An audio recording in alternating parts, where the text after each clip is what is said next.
Bem-vindos a mais uma análise detalhada. Hoje, a nossa jornada vai revelar aquela física invisível, sabe? Aquela que é totalmente fascinante, que mantém os nossos edifícios em pé. É impressionante parar para pensar em como o aço e o concreto estão ali, trabalhando silenciosamente, segundo após segundo, bem em cima das nossas cabeças, garantindo que tudo fique firme e seguro. O nosso grande objetivo aqui é pegar aquela linguagem super técnica da engenharia e trazer para o nosso dia a dia, revelando essa verdadeira mágica estrutural que cerca a gente. E para guiar essa nossa exploração, a gente vai usar a filosofia genial do pesquisador Natanael da Silva Santos. A visão dele é fantástica. Ele propõe que, para a gente entender de verdade essa engenharia complexa, a gente precisa quebrar algumas barreiras. É tipo olhar para um canteiro de obras e conseguir enxergar ali as mesmíssimas leis da natureza que rolam na alquimia de uma cozinha. Sabe, enquanto a gente prepara um prato, é, sem dúvida, uma forma brilhante de deixar o aprendizado muito mais acessível. Bom, seção 1. A linguagem das obras, traduzindo o canteiro.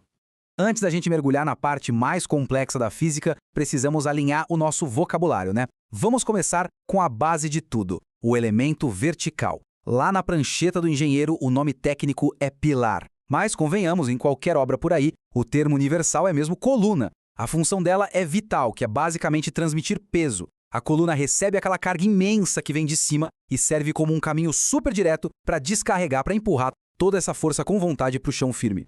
E cruzando esse espaço todo, a gente tem o elemento horizontal, que é a famosa viga. Diferente da coluna, que fica de pé, a viga trabalha deitada. Ela fica ali, repousando firme em cima dos pilares e funciona como uma base fundamental de suporte. É exatamente a viga que recebe todo aquele peso enorme da laje ou das paredes de alvenaria e transfere tudo isso com total segurança para as colunas. Seção 2. A viga e o sorriso, o sistema biapoiado. Agora, vamos dar uma olhada em como a física acontece no cenário mais clássico da construção civil. Aquela viga tradicional, apoiada por duas colunas bem firmes, uma de cada lado. Quando um peso absurdo cai bem no meio dessa viga, a gravidade força ela a dar uma leve envergada para baixo. Visualmente, é como se a viga formasse uma bacia, ou um sorriso sob pressão. Se a gente olhar com uma lupa microscópica, lá no topo, a chamada zona de compressão está sendo esmagada. E o concreto, tira isso de letra, ele resiste perfeitamente a esse esmagamento. Mas, na base, a história é outra. A zona de tração está sendo esticada. E o concreto, gente, é simplesmente péssimo em ser esticado. Sem uma ajudinha, ele trincaria na hora, causando um rompimento imediato de toda a estrutura.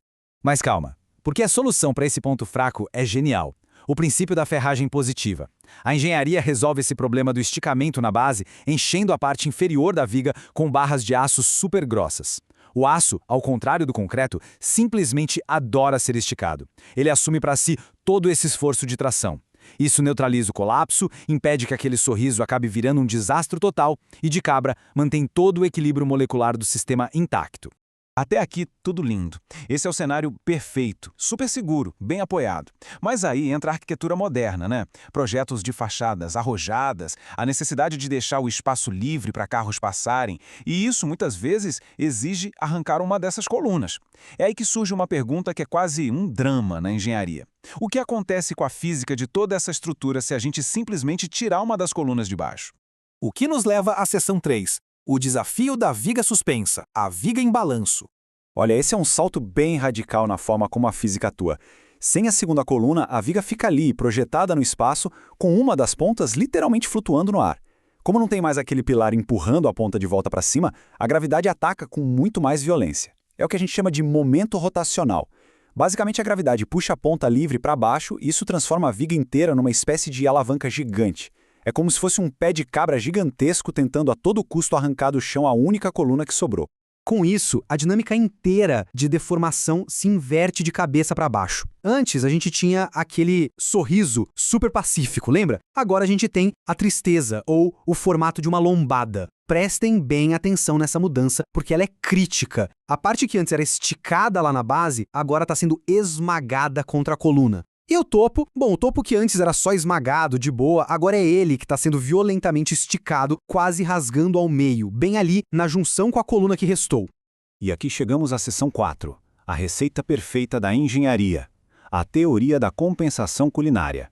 Acontece o seguinte, a física é implacável, ela exige um equilíbrio estático. E já que perdemos uma coluna, a matéria precisa dar um jeito de se reorganizar para compensar esse vazio imenso. E é exatamente aqui que a analogia maravilhosa do Natan entra em cena. conectando essas duas áreas aparentemente nada a ver. Imagina um cozidão clássico, de domingo. 2 porções de sal trazem aquele equilíbrio perfeito para o sabor, certo? Isso representa as nossas 2 colunas originais. Mas, e se o prato ficar pronto e a gente perceber que faltou sal? Aquela comida super sem graça é a nossa viga em balanço, sofrendo com a falta daquele apoio. Para salvar esse prato, um bom chefe não entra em pânico. Ele usa limão e pimenta. A acidez do limão e a picância da pimenta dão um nó nas nossas papilas gustativas e preenchem aquele vazio de sabor. Trazendo isso para a engenharia, o limão e a pimenta é a chamada ferragem extra negativa. É uma quantidade absurda de aço colocada no topo da viga. Deixa eu destrinchar certinho como esse limão e pimenta da construção civil funciona na prática. Lá no topo da viga em balanço, que é justamente onde a estrutura está desesperada tentando se rasgar, os engenheiros inserem uma ferragem extra, incrivelmente robusta, que a gente chama de zona negativa. Essas barras grossas de aço são ancoradas bem fundo lá na estrutura de trás. Então, em vez de ter uma coluna empurrando a viga de baixo para cima, esse aço age como um verdadeiro cabo invisível. É um tirante molecular poderosíssimo que passa a puxar e segurar toda a estrutura por cima, vencendo de vez a gravidade. No fim das contas, a grande sacada é exatamente essa: o jeitinho da física. A falta de um bloco gigante de concreto sustentando a viga por baixo é perfeitamente compensada por um intenso e engenhoso cabo de guerra microscópico, que acontece lá na parte superior interna. É literalmente a inteligência de projeto substituindo aquela necessidade óbvia da força bruta. Tudo está conectado. E eu queria encerrar essa nossa análise deixando um pensamento para ficar martelando na cabeça. Se um bloco gigantesco de concreto que fica flutuando no ar usa exatamente a mesma lógica de substituição criativa que um chefe usa para temperar uma comida, que outros grandes mistérios da física e do design invisível estão por aí sustentando a nossa realidade de todo dia? Olha, com certeza vale muito a pena começar a observar o mundo ao nosso redor com olhos bem mais curiosos a partir de agora.